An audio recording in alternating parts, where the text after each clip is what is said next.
All right, boys and girls, time to talk to Brian Insurance before we get to our off-the-wall news. And today I think you guys got a timely topic. Yes, it's kind of funny. I guess it was Monday when I was leaving. Because I always say this when I'm leaving and somebody says, see you tomorrow. I say, if the good Lord's willing and the creek don't rise. And they were like, don't say that. Don't say that. You know, of course. But it's true.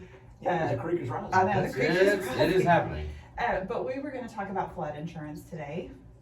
Just because we talk about it at least once a year on our meeting, and we talk to our clients about it all the time. And it's such a misunderstood coverage. No one really understands, and it's so simple.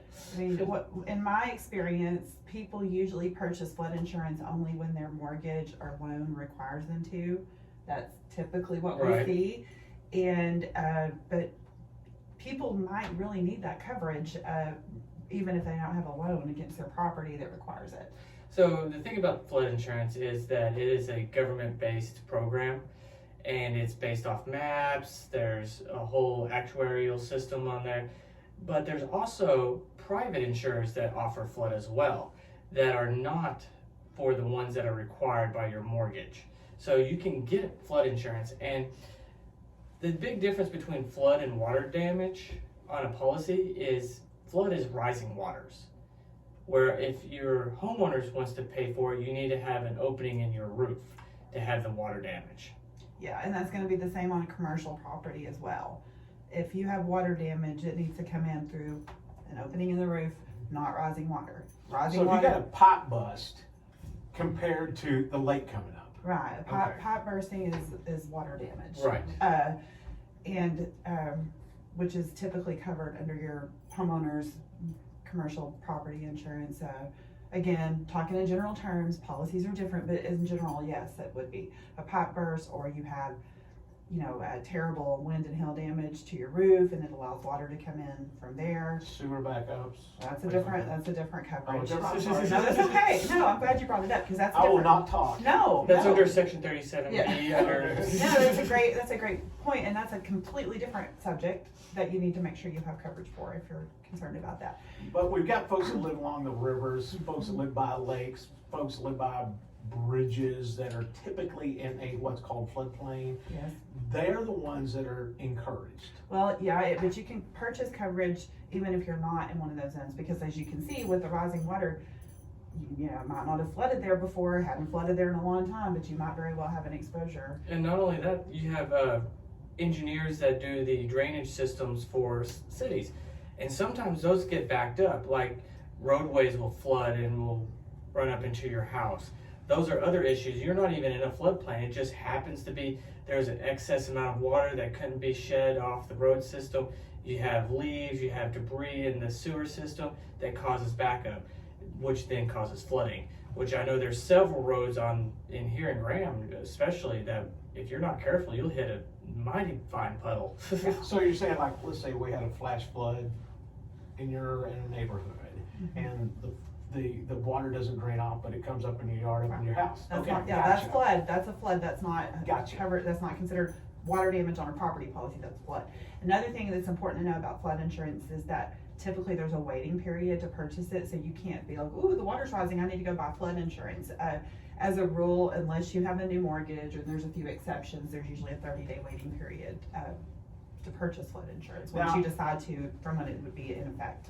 I don't know anything about this, so I'm just asking the question. Okay.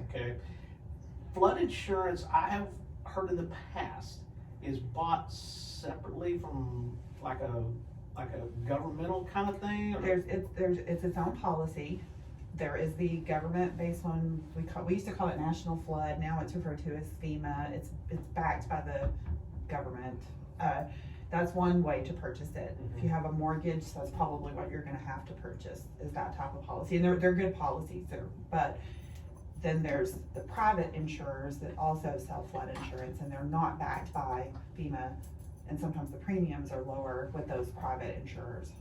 So there's multiple options, and your agent should be able to let you know which option is best for you. If you have let's say we had a bad storm, okay?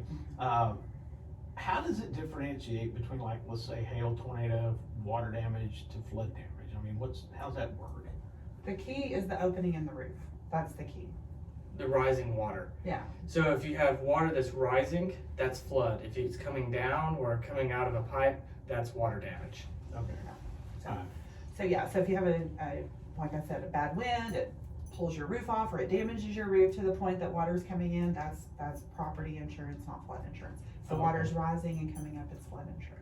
Now, is there a difference between residential flood insurance and commercial flood insurance, or is it all the same kind of situation? Well, they're either program, the National Flood versus the private insurers, you can purchase, there's a residential and commercial option.